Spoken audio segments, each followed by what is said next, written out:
The top stories tonight in Y News. President Ferdinand Marcos Jr. sees the 175.6 billion peso Bataan-Cavite Interlink Bridge will boost the regional economies and address supply chain problems in the country. The United Kingdom and the Philippines seek to strengthen maritime engagement in the Indo-Pacific region. The National Bureau of Investigation nabs one of the alleged masterminds in the killing of Negros Oriental Governor Degamo. And the United States imposes sanctions to a Slovakian who was reportedly working with North Korea and Russia to arrange a weapons sale.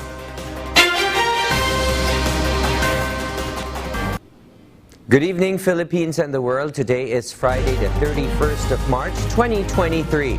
Join us in the next hour as we deliver today's top stories around the Philippines and in other parts of the world. I am William Theo. We are also seen in 1,935 satellite monitoring centers nationwide and via live streaming worldwide through the UNTV News and Rescue social media channels. I am Harleen Delgado. First in the news, President Ferdinand Marcos Jr. believes the 175.6 billion peso Bataan-Cavite Interlink Bridge will boost the regional economies and will address supply chain problems. Nel Maribuhok reports. President Ferdinand Marcos Jr. said new economic opportunities would open to Bataan and Cavite and their surrounding provinces because of the easier access that will be made available through the bridge project. During the milestone ceremony of the Bataan-Cavite Interlink Bridge, the President said once completed, it will help bring prices down for goods and services as the transport and logistics cost will decrease. It will also help in bringing prices down for goods and services as the transport and logistics cost will decrease, thereby generating immense savings all around. The Interlink Bridge is a 32-kilometer four-lane bridge that will directly connect the province of Cavite and Bataan and will significantly reduce the travel time between two provinces. The said bridge will connect Barangay Alas Asin in Mariveles, Bataan and Barangay Timalan Concepcion in Naik, Cavite, and once completed, it will be the longest bridge in the Philippines. With the BCIB, it's projected that that 5 hours trip will now become as quick as 30 minutes, reducing by as much as 86%, and we're reducing it to maybe 45 minutes of travel. Initially, the bridge will be constructed within a 5-year time frame and will start in the third quarter of this year, generating at least 23,000 jobs. Nel Maribuhok, UNTV News and Rescue. We serve the people, we give glory to God. The United Kingdom has reiterated its commitment to support and upgrade the maritime security of the Philippines in the Indo-Pacific region. Dante Almento tells us why. United Kingdom Minister to Indo-Pacific Anne-Marie Trevelyan visited the Philippine Coast Guard or PCG headquarters this morning, March 31. Trevelyan said she looks forward to deepening their partnership with the Philippine government. The UK official assures to give support to the Philippines by joining the joint exercises, providing legal and technical expertise and world-class training for Filipinos. We spoke about the necessity of upholding international maritime law, including the UN Convention on the Law of the Sea, UNCLOS. As fellow maritime nations, the UK and the Philippines understand that this is essential not only to our common security, but also to our continued growth and prosperity. Trevelyan and the PCG officials discussed cooperation for the Philippines' maritime security, such as by implementation of the international law. Meanwhile, the PCG expressed gratitude to the United Kingdom for its continuous support. They will just implement whatever agreement will be forged between the UK and the Philippines as part of partnership cooperation for the protection of the maritime environment. The application of the rules of law, our approach, we are like-minded nations, the United Kingdom and the Philippines. We uphold the rules of law and the UNCLOS, the provisions of the UNCLOS, we have the same advocacy, and that is to ensure peace, stability, and prosperity in the region. Dante Amento, UNTV, News and Rescue. We serve the people. We give glory to God. The National Bureau of Investigation, or NBI, arrested one of the alleged masterminds in the killing of Negros Oriental Governor Roel Degamo. Department of Justice Secretary Crispin Boying Remulla said the suspect was arrested while fleeing the authorities. The NBI has been conducting surveillance since the crime occurred. Hence, Remulla believes the case is already 99% solved. No other details have been provided yet by the DOJ about the suspect. Let's wait for Monday, okay? I'm just telling you that there's a breakthrough. It's 99% solved. The Degamo case is 99% solved. Philippine National Police Chief Police General Rodolfo Azurin Jr. confirms that they want to complete the evaluation for the third-level officers of the PNP before his retirement. Azurin said they already finished evaluating more than 90% of the courtesy resignations submitted by PNP senior officers. Leia Ilagan will tell us why. The five-man advisory group is aiming to finish the evaluation and assessment to the third-level officers of the PNP before the retirement of PNP Chief Police General Rodolfo Azurin Jr. on April 24.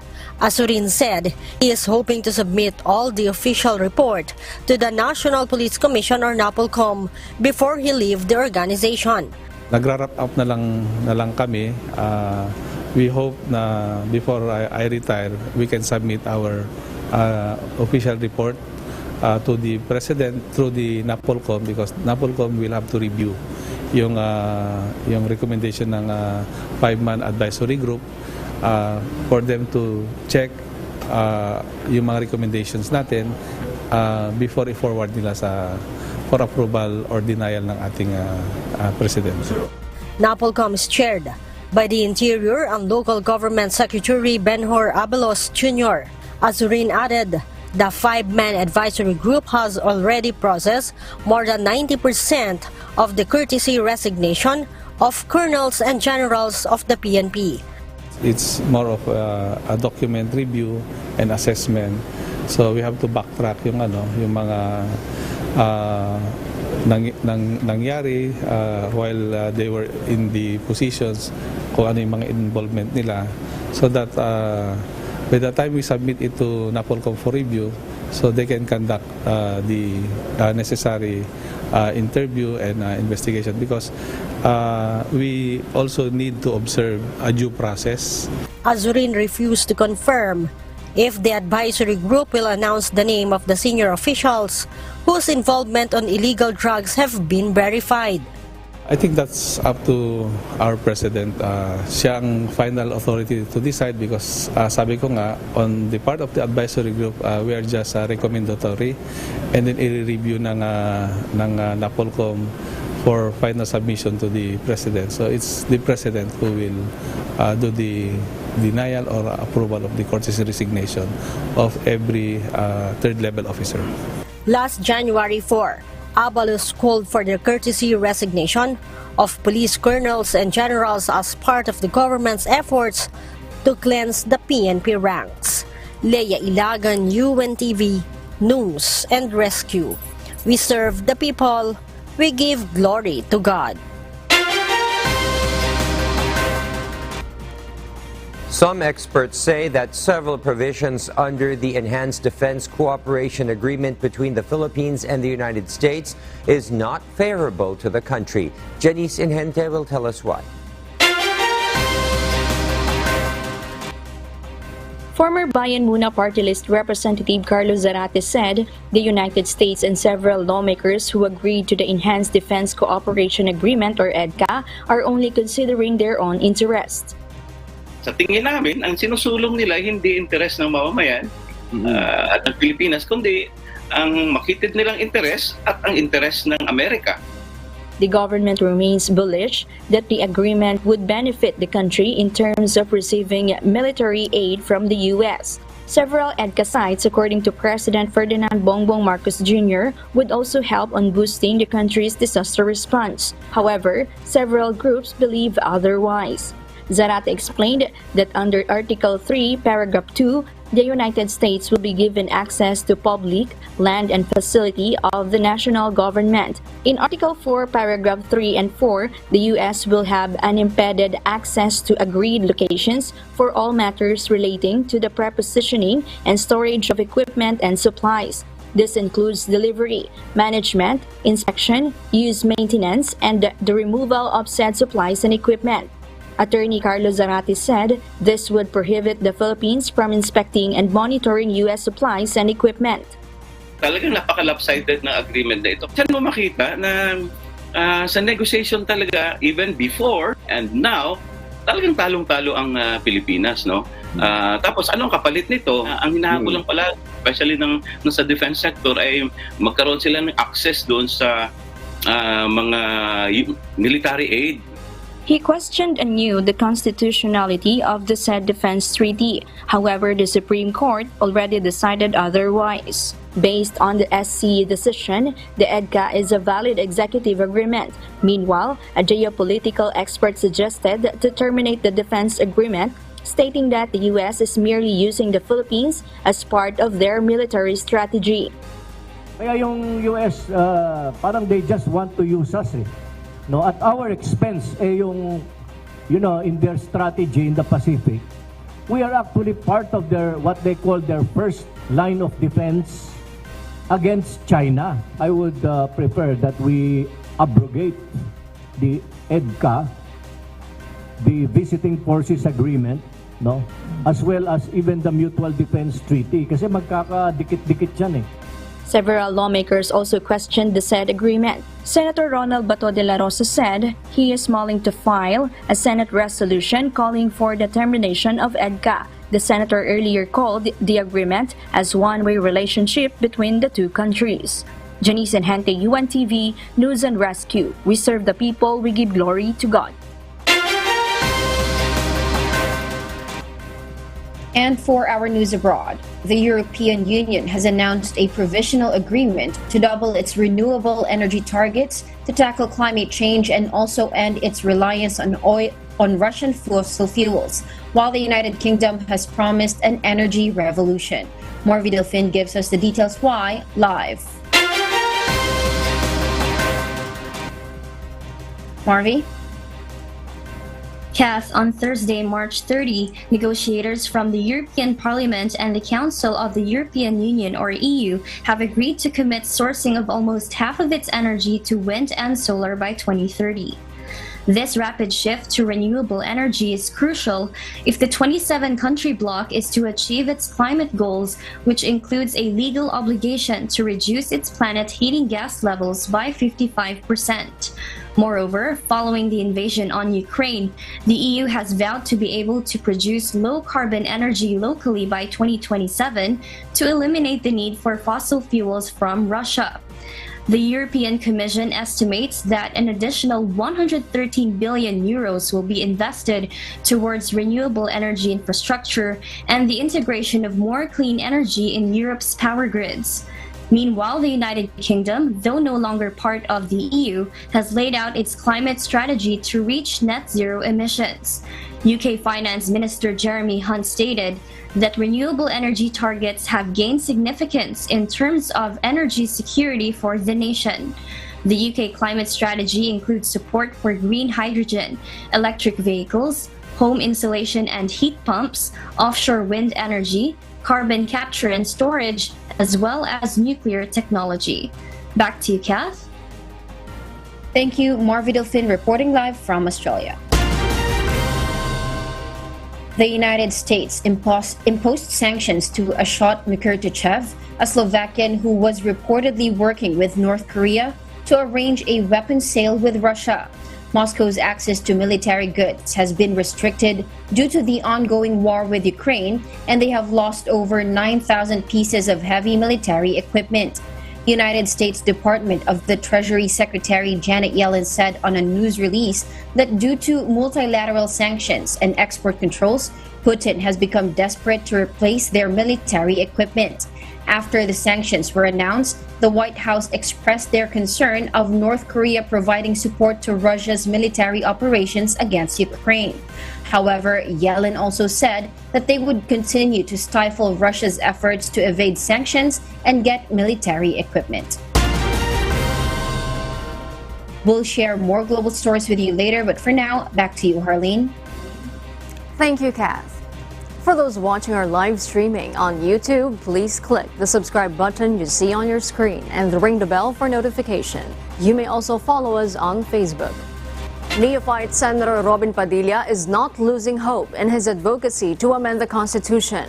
This as he expressed his intent to refile in the next Congress his proposed charter change. Padilla admits that his committee report will not likely reach the plenary due to lack of support from his colleagues. Today, he released the draft committee report containing the proposed amendment to the economic provisions of the charter.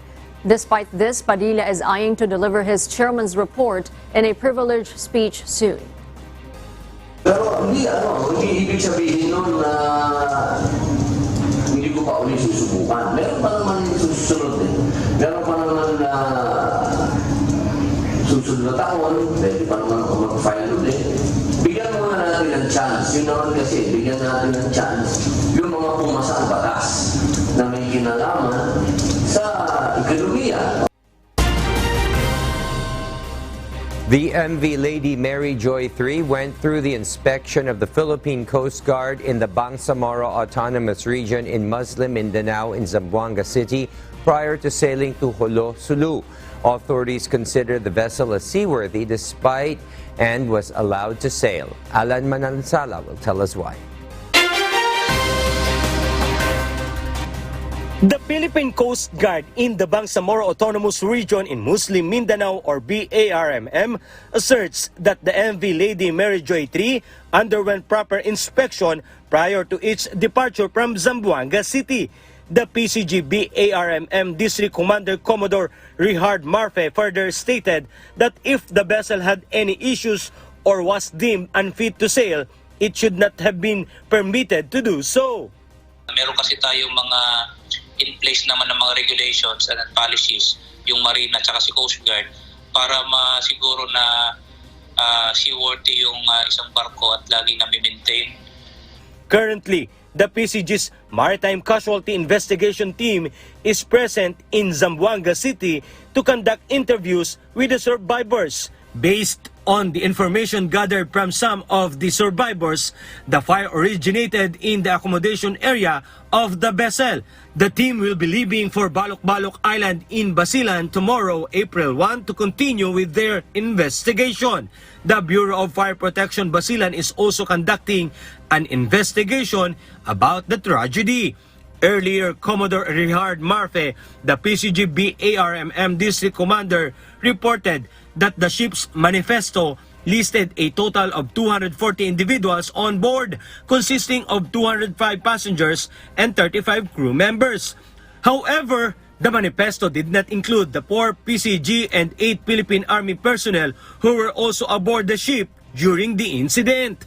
Yung barko kasi may naka-onboard to ng mga security personnel from the Coast Guard and from the Philippine Army na hindi kasama dito sa passenger manifest. So sa ngayon, we are still consolidating yung aming data from the stations doon sa Coast Guard station doon sa Buanga, kung ilan talaga yung number ng Army na security personnel para malaman namin kung meron pa tayong hinahanap. As of now, out of the 29 verified deaths, 11 have been identified while 18 are set to undergo DNA testing. Meanwhile, the authorities are still searching for the 7 passengers that are still missing. Alan Manansala, UNTV, News and Rescue. We serve the people, we give glory to God. Supplies of confiscated smuggled sugar will be sold in Kadiwa stores beginning next month. Sugar Regulatory Administration or SRA board member Pablo Azcona confirms that 4,000 metric tons of confiscated smuggled sugar have been approved to be sold to the public. We already have the approval for the donation po ng smuggled sugar na nahuli to the Kadiwa for sale. Now, last week, we were just discussing po the documentation and the legalities po. So we can sell it right away. Lahat na sugar po na dumarating sa atin, whether smuggled or legal po, SRE is the one who checks if it's safe and then kung ano yung chemical analysis po. The Department of Agriculture is eyeing to sell the smuggled sugar at 70 pesos per kilogram. DA Assistant Secretary Christine Evangelista says they are planning to integrate Kadiwa retailers to markets in a bid to further lower sugar prices. 85 to 90, magsa-stabilize po, no? Yun ang ating objective. Tayo po yung nakipag-ugnayan din sa SRA para tingnan yung cost structure. Based dun sa supply situation din po kasi napaka-importante. Kaya hindi po natin masyadong mababa yung presyo kasi maapektuhan naman po yung ating mga magsasaka. So it has to be a price na kayang masustain ng local industry as well. The Metropolitan Manila Development Authority, or MMDA, allowed provincial buses to traverse along EDSA during the long holiday. From April 3 to 5, they will be allowed along EDSA from 10 p.m. to 5 a.m., while round-the-clock runs from April 6 to 10. However, they shall terminate their trips at terminals in Cubao, Quezon City for those coming from North Luzon, while those coming from South Luzon should terminate trips in their terminals in Pasay City. MMDA said this is to allow provincial buses to accommodate the influx of passengers during the long holiday to ensure convenience and comfort for commuters. Some of the MRT3 terminals will still be accessible during the long holiday near the pickup and drop-off points of EDSA Carousel. This is despite of the scheduled annual maintenance of the rail line to be conducted from April 6 to 9. Among the MRT3 stations to remain open are North Avenue, Quezon Avenue, Santolan, Ortigas, Guadalupe, and Buendia. MRT3 regular operations will return starting April 10.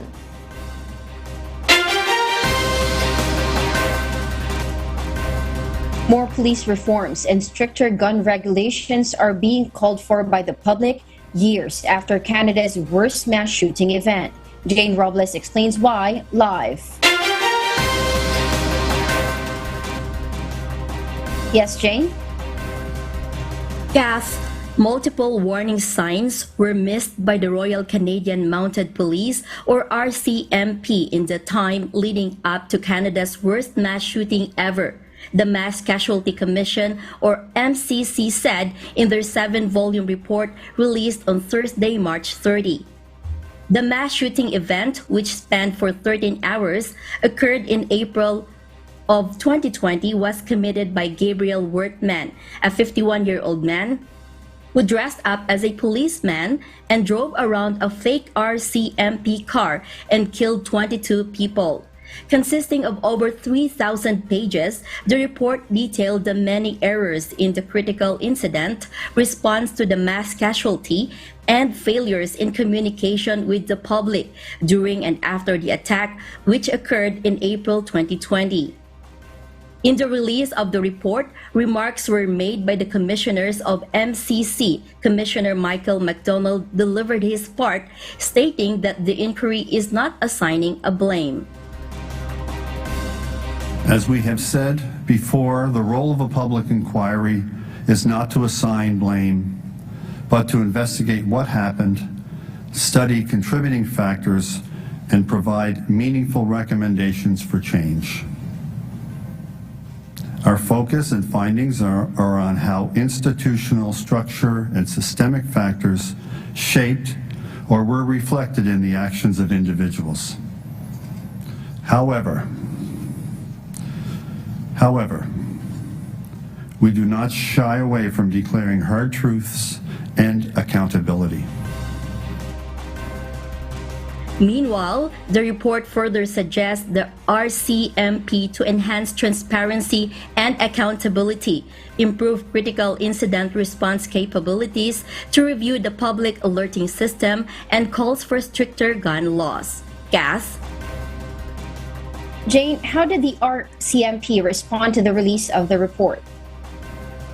Cass, in a statement released by Andrew Blackadder, the commanding officer in Nova Scotia, he relays that the Commissioner, Mike Duhim, expresses his appreciation for the release of the report, reassuring that measures have been taken to enhance their operational capacity, detailing the many improvements they have made with their emergency response team and Operation Communications Center.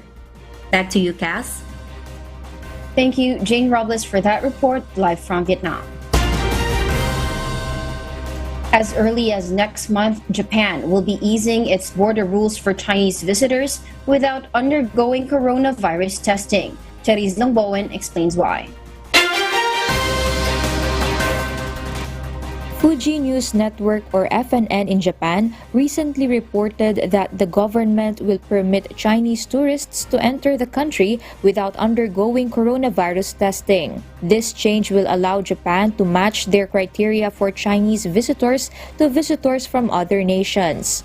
However, Chinese tourists would need to show proof that they have been vaccinated at least 3 times or more. Japan's adjustment to its border rule for Chinese tourists is also expected to come into effect from early April.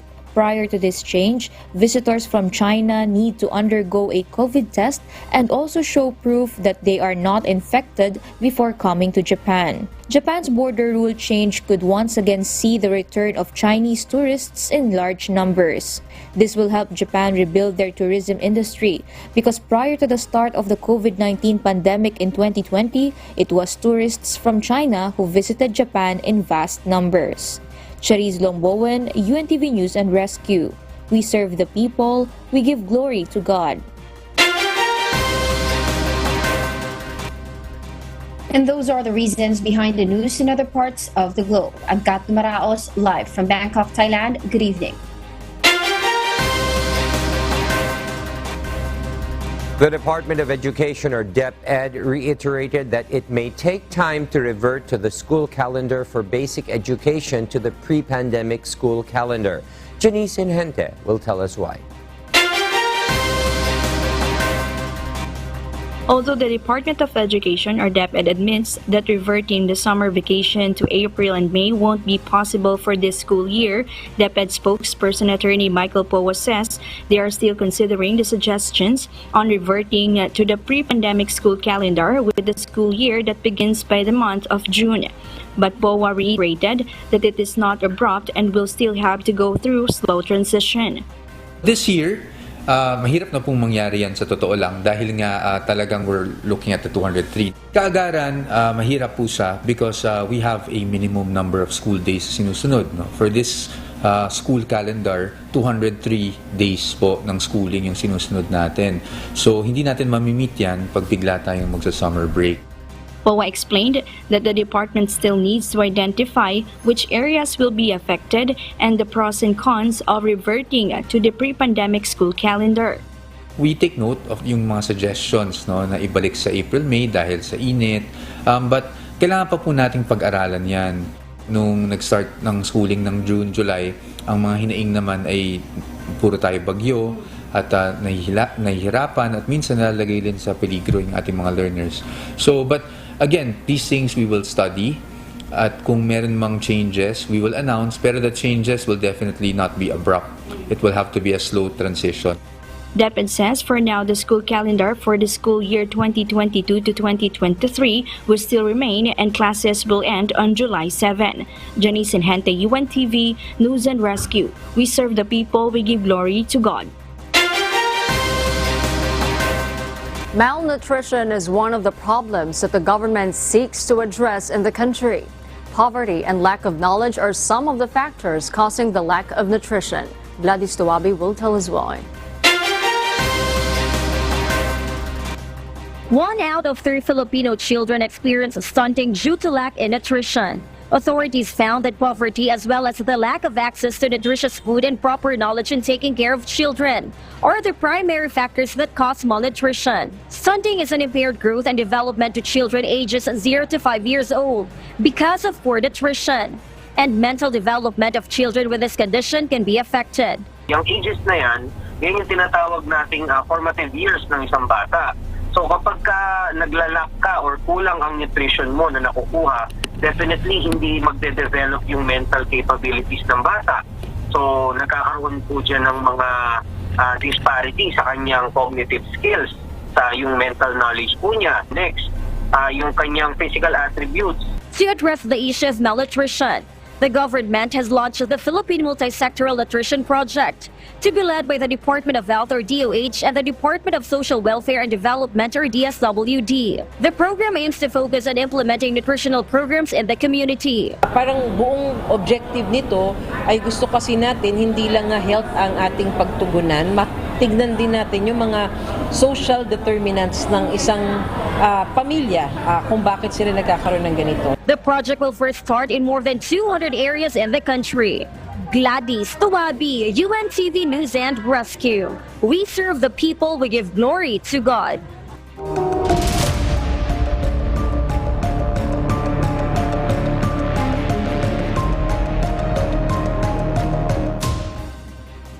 The oil spill incident that transpired in Oriental Mindoro has cost millions of pesos to agriculture.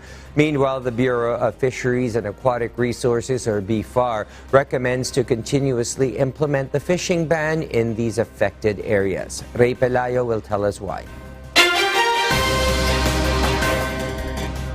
The University of the Philippines Marine Science Institute, or UPMSI, projects that the oil slick from the sunken empty Princess Empress in Oriental Mindoro will continuously affect the coastal areas of Nauhan, Pola, as well as in Calapan. Last March 27, the Philippine Space Agency, or PSA, has discovered using a satellite image that there is a formation of oil slick more than 200 kilometers from the Verde Island. UPMSI earlier projected that the ocean current will drive parts of the oil slick to the Verde Island Passage, or VIP. Experts still expect that it can reach as far as Batangas. There's a potential for parts of the slick to be carried to other areas of Oriental Mindoro as well as Batangas. The National Disaster Risk Reduction and Management Council, or NDRRMC, reported that the damage in agriculture caused by the oil spill now reach 263 million pesos. There are also almost 17,000 farmers and fisher folks affected by the incident. The Bureau of Fisheries and Aquatic Resources, or BFAR, recommended to continue the implementation of the fishing ban. The latest water quality assessment shows no assurance of food safety. So doon sa mga araw na kinuha ito, ay hindi pa talaga nag-spread ng ganun kalawak yung oil spill, kung kaya't ganun yung nakita natin. At may posibilidad din na sa mga ganitong panahon na talaga nag-spread na yung oil spill, ay posibleng mataas na ito. Kaya ang inaano natin is continuous monitor para makasiguro tayo na wala na talagang traces. BFAR will continue its monitoring and update the public on the water quality in the areas affected by oil spill. Ray Pelayo, UNTV News and Rescue. We serve the people, we give glory to God. 5 specialized bags will be used temporarily to cover the leak on the sunken empty Princess Empress. Tonight, those are expected to arrive in Oriental Mindoro, according to the Governor, Jumerlito Dolor. Although the bags from the United Kingdom arrived in the Philippines last Monday, it is only today that the Bureau of Customs released its clearance. 16 others that were customized and made by the manufacturer in Bataan-Cavite are expected to arrive on Monday, April 3. The 7th and 8th of the 23 cracks found on the vessel's surface will be prioritized. 360 filed compensation claims during the rollout of the claims caravan in the capital of Oriental Mindoro today, March 31. Although there was a delay due to rain and the processing of other claimants was slow, it has been completed successfully. Most of the claimants are from Calapan City. There are some from Baco and Nauhan towns. Many of these are fisher folk and fish vendors in the market. This group of fish vendors at the Calapan City Public Market immediately went to the capital to file their compensation claims. Governor Jumerlito Dolor hopes that within 1 month, the first batch of claimants will be paid. Inaasahan natin na kung makakapagrepaso sa lalong madaling panahon, may padadala na ito sa PNI office sa Singapore or sa UK at within a month's time, makakapagbigay ng initial. Hopefully. National Water and Resources Board, or NWRB, has granted 50 cubic meters per second of water allocation to the Metropolitan Waterworks and Sewerage System, or MWSS, starting tomorrow, April 1 to April 15. This is after the MWSS requested to raise the allocation, which first deliberated as 48 cubic meters per second. According to NWRB Executive Director Dr. Sevillo David Jr., this is also to address the series of water service interruptions being experienced in Metro Manila and nearby provinces. We expect na yung 50 cubic meters per second allocation will address yung kasalukuyang nararamdaman po natin, but sabi nga ho natin, the board will continuously review. Meanwhile, the NWRB said the Angat Dam still operates in its normal water level of 202.3 meters. Our kasangbahay, as the world faces these trying times amid the pandemic caused by coronavirus, we are inviting everyone to join the global prayer for humanity. Good day. I'm Brother Eli Soriano of the members of the Church of God International. I want to invite you to join us in a minute of prayer every day to pray for humanity and the whole world as we go through these perilous times. While safety measures like washing of hands and strengthening of our immune systems may help us through this horrible predicament, there is still no precaution or cure more powerful than God's mighty intervention. And we need His intervention now more than ever. It doesn't matter what religion you are in or what denomination you belong. This is an invitation for all the people around the world who cares for the future of their family, friends, loved ones, and humanity as a whole. Everybody is welcome to pray with us. For more details, you can check out the description box below. Thank you very much, and I hope to hear from you soon. May God bless you.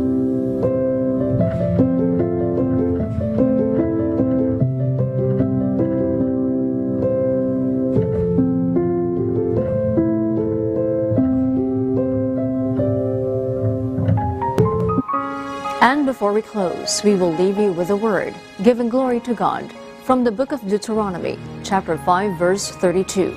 It says, "Ye shall observe to do therefore as the Lord your God hath commanded you. Ye shall not turn aside to the right hand or to the left."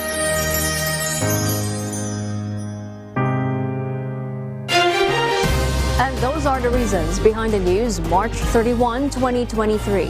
Reasons we deliver to you as they unfold. I am Harry Delgado. And because we need to know, we will always ask why. I am William Theo. We serve the people. We give glory to God.